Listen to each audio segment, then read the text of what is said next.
कल जैसा सामुदायिक स्वास्थ्य केंद्र के बाहर जो भी प्रशासन के द्वारा एक अमानवीय कृत्य किया गया, आंदोलनकारी भाई और देवशरण जी को अनैतिक रूप से उठा करके उनके आंदोलन को समाप्त करने की कोशिश की गई, जिसका आम आदमी पार्टी घोर निंदा करती है।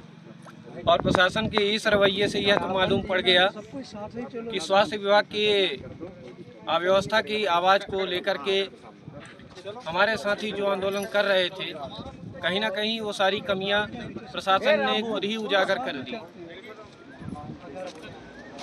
जनता के गाढ़े टैक्स का जो पैसा है, जो स्वास्थ्य विभाग में सही तरीके से लगना चाहिए था, ये स्वास्थ्य विभाग के भ्रष्ट अधिकारियों द्वारा उस पैसे को गबन कर लिया जाता है।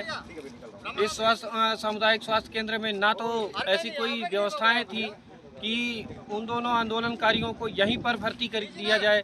ऐसी क्या परिस्थितियां हो गई और क्या ऐसी बीमारी थी इनको, क्या इतनी गंभीरता हो गई कि यहाँ से 40 किलोमीटर दूर उन्हें अनूपपुर के जिला चिकित्सालय में भर्ती किया गया और हवाला क्या दिया गया कि उनकी तबीयत खराब हो गई, उनकी स्थिति बहुत ज़्यादा गंभीर है। और जब शाम को उनसे बात की गई तो पता चला कि दोनों जो भी आंदोलनकारी थे उनको ले जाकर के जैसे कि एक डंप यार्ड में कचरे को फेंक दिया जाता है, उसी तरह से हॉस्पिटल में दोनों आंदोलनकारियों को ले जा करके और छोड़ दिया गया।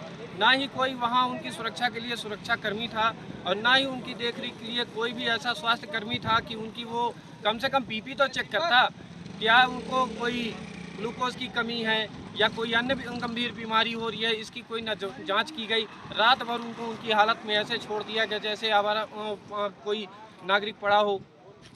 ऐसी जो भी ये गतिविधियां की गई हैं, हम सभी साथी और जो कोतमा जनता और आम आदमी पार्टी, ये सभी मिलकर के इस कृत्य का बहुत ही घोर विरोध करते हैं। और हम दीपक भाई और देवशरण भाई को यह आश्वस्त करना चाहेंगे कि आपके आंदोलन को आम आदमी पार्टी और हम सभी कार्यकर्ता साथियों का हमेशा साथ रहा है। आप जिस स्तर तक लड़ाई को ले जाना चाहेंगे, हमेशा उस तरह का लड़ाई हम आपके साथ लड़ने को तैयार हैं। आगे जनता जो भी साथ देगी उसके लिए हमें उनका आभार व्यक्त करना है। अब इसके बाद हम अब इस आंदोलन को और उग्र करने जा रहे हैं और भव्य तरीके से इस आंदोलन को ले जाएंगे और प्रशासन को इस चीज़ का जवाब देना पड़ेगा ही कि स्वास्थ्य व्यवस्था में जो भी अनियमितता चल रही है उसका कारण कौन है और जो भी इतना जो मद में पैसा आता है वो जाता कहाँ है। कि अस्पतालों में ना तो बिजली की व्यवस्था रहती है, ना ही एम्बुलेंस है।